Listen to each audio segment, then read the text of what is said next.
So let's bring in right now Hugh Odom. He's a former attorney for AT&T. We'll discuss the big concerns surrounding the expert Hugh Odom, founder and president of Vertical Consulting.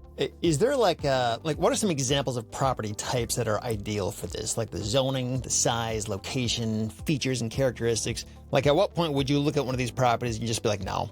More like 1 out of a million. So you're telling me there's a chance? Like, don't even bother. This is never going to happen. Like, how do you make that decision and understand that?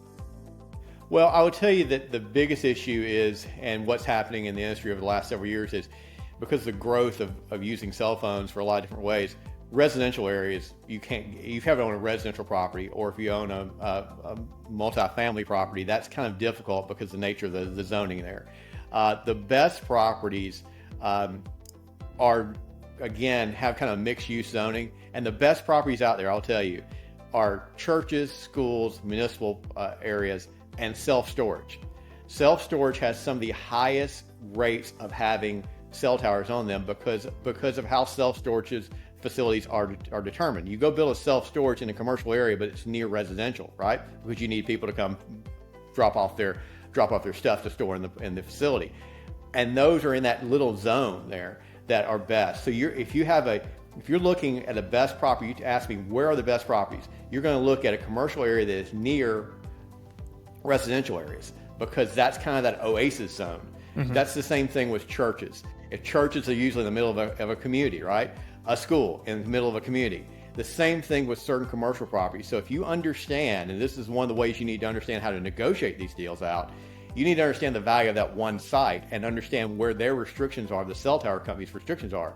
But in general, if you have a property that's commercial but near residential, that has a higher value than others. Now, you can also look at certain situations where you have an agricultural piece of land that you may think, hey, this is out in the rural area.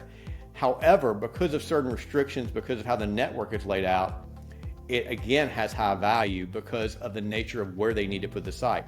Just think of it this way. Every one of these sites has an individual value. Every one of these sites has a utility to the company leasing it. So you have to kind of deep dig into these things to understand what the value is. It's not based upon market comparisons or what somebody got down the road, etc. It's based upon that one valuation standpoint of that one particular site. That's how, and I'll tell you why I'm 100% correct on that, is that if you go in any city in the United States and you go to AT&T, Verizon, T-Mobile, and you say, AT&T has so many sites in a certain zip code, just a zip code, and you say to them, do all those sites have the same value to you? They would say no, because they all have their own individual value. So a property owner shouldn't look at it a way of saying, hey, I'm going to judge these just because I'm in a certain geographic area. You have to look at them individually. Get more money, get a better lease, get vertical.